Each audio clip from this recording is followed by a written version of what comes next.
জন্ম নিবন্ধন সনদে নাম নিয়ে নতুন নিয়ম। জাতীয় পরিচয়পত্র, passport, driving licence, trade licence সহ দেশের অভ্যন্তরে গুরুত্বপূর্ণ কাজের একটি অপরিহার্য নথি হল জন্ম নিবন্ধন সনদ।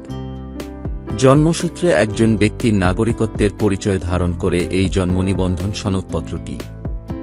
তাই এবার জন্ম নিবন্ধনে নাম নিয়ে নতুন নিয়মের সিদ্ধান্ত নিয়েছে জন্ম ও মৃত্যু নিবন্ধন কার্যালয়। রোববার ৫ নভেম্বর সংবাদমাধ্যমকে এ তথ্য জানিয়েছেন জন্ম ও মৃত্যু নিবন্ধন কার্যালয়ের রেজিস্ট্রার জেনারেল মোহাম্মদ রাশেদুল হাসান। তিনি বলেন, এখন থেকে জন্ম নিবন্ধন সনদ প্রত্যেক ব্যক্তির নাম কমপক্ষে ২ শব্দের হতে হবে। এর ব্যত্যয় হলে জন্ম নিবন্ধন সনদ দেওয়া হবে না। পাসপোর্ট তৈরি, বিদেশে বিভিন্ন সেবা নিতে সমস্যা হওয়ায় এ সিদ্ধান্ত নেওয়া হয়েছে। জন্ম নিবন্ধন ব্যক্তির প্রথম ও প্রাথমিক নিবন্ধন।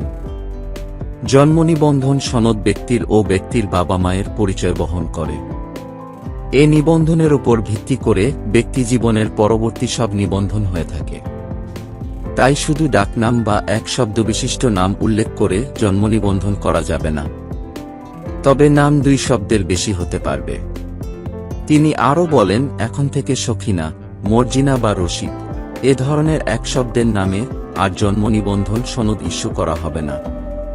নাম ২ শব্দ বিশিষ্ট, যেমন সখিনা বেগম বা সখিনা খাতুন, আব্দুর রশিদ বা মোহাম্মদ আব্দুর রশিদ সরকার এভাবে লিখতে হবে।